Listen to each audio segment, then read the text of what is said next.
உலக நடப்புகள் உங்கள் உள்ளங்கைகளில். www.newsbar.lk. இலங்கைக்கும் மாலைத்தீவுக்கும் இடையிலான 60 ஆண்டு கால இராஜதந்திர உறவுகளை வலுப்படுத்தி தொலைநோக்கு பார்வையாலும் பொதுவான நோக்கத்தாலும் ஒன்றுபட்ட பங்காளிகளாக முன்னேறுவோம். மாலைத்தீவில் ஜனாதிபதி. இலங்கைக்கும் மாலைத்தீவுக்கும் இடையிலான 60 ஆண்டுகால இராஜதந்திர உறவுகளை மேலும் வலுப்படுத்தி எதிர்காலத்தில் இலங்கையும் மாலைத்தீவும் நெருங்கிய நண்பர்களாக மட்டுமல்லாமல் பொதுவான தொலைநோக்கு பார்வையாலும் பொதுவான நோக்கத்தாலும் ஒன்றுபட்ட பங்காளிகளாக முன்னேறுவோம் என்று ஜனாதிபதி அனுரகுமார திசாநாயக்க தெரிவித்துள்ளார். மாலைத்தீவு ஜனாதிபதி கலாநிதி முகமது மொய்சு 28ஆம் தேதி திங்கட்கிழமை இரவு குறும்பா மோடிஸ் விடுதியில் வழங்கிய விசேட இராப்போசன விருந்தில் கலந்து கொண்ட பின்னர் ஜனாதிபதி உரையாற்றும் போதே இதனை தெரிவித்துள்ளார்.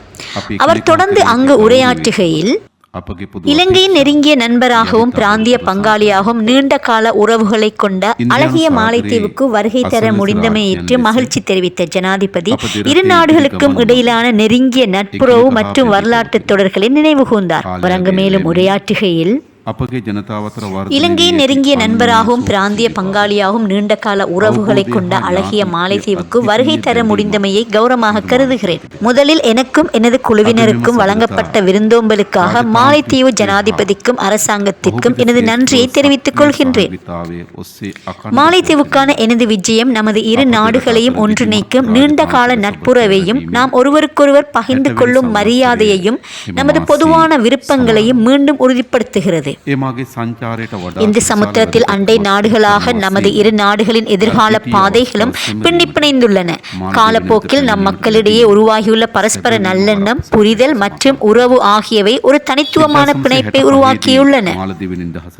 இன்று இந்த உறவுகள் பல துறைகளில் ராஜதந்திரம் மற்றும் தீவிர ஒத்துழைப்பு மூலம் தொடர்ந்து போஷிக்கப்படுகின்றன. இந்த மாதம் நமது இரு நாடுகளுக்கும் இடையே வலுவான இராஜதந்திர உறவுகள் நிறுவப்பட்டதன் 60வது ஆண்டு நிறைவை குறிக்கிறது.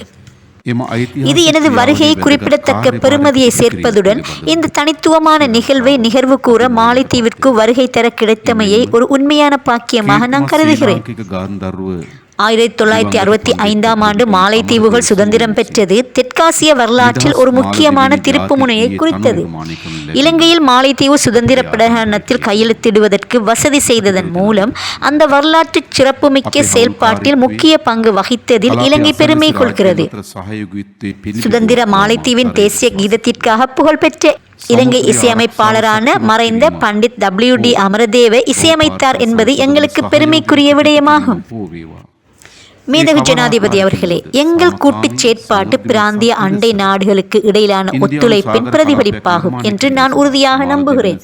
கடல்சார் பாதுகாப்பை வலுப்படுத்துவதாக இருந்தாலும் சரி, நிலப்பொருளாதார முயற்சிகளை ஊக்குவிப்பதாக இருந்தாலும் சரி, அல்லது பலதரப்பு அமைப்புகளில் ஒத்துழைப்பாக இருந்தாலும் சரி, அமைதியான, வளமான மற்றும் நிலையான இந்து சமுத்திர பிராந்தியத்தை உருவாக்க மாலைத்தீவுடன் இணைந்து பணியாற்ற இலங்கை உறுதி பூண்டுள்ளது. தனது ஆங்கில ஆசிரியரும் பௌதீக ஆசிரியரும் இலங்கையர்கள் என்று ஜனாதிபதி என்னிடம் கூறினார். அது தொடர்பில் நான் பெருமையடைகிறேன். மாலைத்தீவின் பொருளாதார மற்றும் சமூக முன்னேற்றத்திற்கு பல்வேறு வழிகளில் பங்களித்த ஆசிரியர்களாக பல தலைமுறைகளுக்கு அறிவை வழங்கிய ஆயிரக்கணக்கான இலங்கையர்களை பற்றி நாம் பெருமைப்படுகிறோம். மாலைத்தீவில் இலங்கையர்கள் பெரும் மரியாதை தொடர்பில் நாங்கள் பெரிதும் பாராட்டுகிறோம்.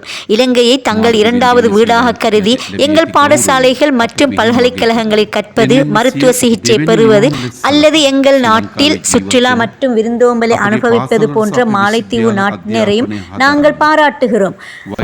அவர்கள் ஒருவருக்கொருவர் மற்றைய நாட்டில் வசிக்கும் வெளிநாட்டினர் மட்டுமல்ல, நமது நாடுகளை இணைக்கும் பாலங்களாகவும் உள்ளனர்.